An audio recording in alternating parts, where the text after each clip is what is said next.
With a spectacular backdrop of Repulse Bay's coastline, competitors in the Hong Kong Open Dragon Championships had a great start to 3 days of racing with ideal weather conditions in the waters east of Lamma Island. The Dragon class has a loyal following at the prestigious Royal Hong Kong Yacht Club, with growing interest from new enthusiasts who are keen to challenge former winners to take out race honours. Designed in 1929, these incredibly beautiful yachts are renowned for their elegantly sleek lines, creating a perfect blend of history and competition.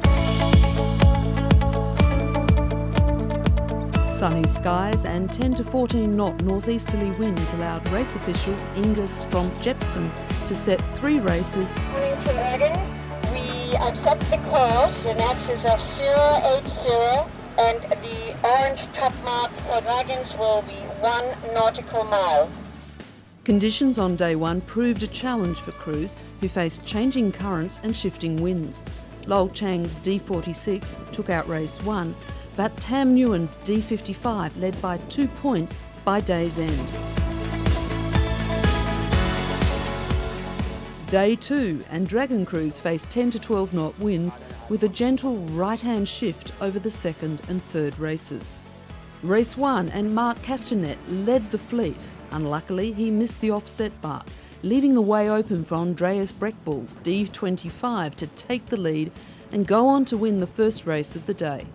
Race 2, and the wind dropped slightly to 10 knots with a 5-degree right-hand shift. One of the race's new challengers, Frederick Azamar, was one to watch, with a fantastic clear start off the committee boat end in race 2. Tam Nguyen was first around the top mark on the last lap and continued to maintain his lead in the race. Race veteran Lol Chang forged ahead of Azamar for a second place in the race. With the fleet bunched tightly around the committee boat, D1 had an exceptional start to the third and final race of the day and maintained its lead for the entire race. Day 2 also had its drama. An incident left race favourite Tam Nguyen's championship bid in doubt overnight. On the start, someone above us probably didn't see us and decided to bear away big time. There was a collision directly under the waterline and it was a big hole, so we had to stop sailing. Day 3 and Hong Kong turned on champagne sailing conditions for the Dragon fleet, with northeasterly winds of 12 to 14 knots building to more than 20 knots after the first race of the day. Overnight repairs to D55's hull had Tam Nguyen back in the race and ready to take on all challenges. With just 3 races to go, the increasing pressure on crews on the final day of competition saw some costly tactical errors. Lol Chang, Tam Nguyen, Frederick Azamar and Marc Castanet were the crews to watch, coming into the championship's final day being just a few points apart. After a good showing on day 1 and 2, Frederick Azamar and his crew were hoping for the best. Bart Kinman was one of those keeping a close watch on the final day of racing. It's the 6th year his company has sponsored these championships. I've been a Dragon sailor for all my life, I would say. My father was a Dragon sailor, so I have a very close connection to the class. And it's nice to be out on the water and see all the old foxes do their tricks and learn a little bit. I'm on a spying tour. With perfect racing conditions wrapping up 3 days of tough competition, Tam Nguyen's experience and speed gave his crew the winning edge to take out the Hong Kong Open Dragon Championship 2016. His well-deserved win testified that his Day 3 strategy of limited risk-taking in the final 3 races certainly paid off. The fleet was extremely competitive.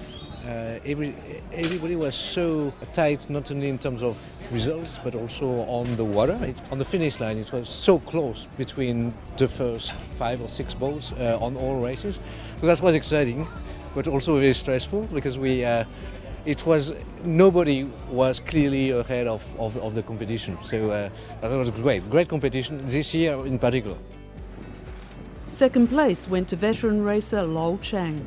Despite gear problems on the day, the defending champion described the final day's battle with Tam as gentlemanly. We were equal points coming today, and he passed me twice, so he deserved to win every single bit of it, you know. So he was going very fast, especially on port tack. But he sailed like a gentleman. You know, several times at the start, he didn't attack. You know, we could have attacked each other, but we just sailed our own races. Third place getter Frederick Azamar and his crew are already eyeing next year's championships. After good results at the start of the regatta, they're hungry for a win next year. It's going to be a tight battle with Tam, with Lowell, with Mark, and even with Simon. But now that we are on the podium, we're going to look for a step higher.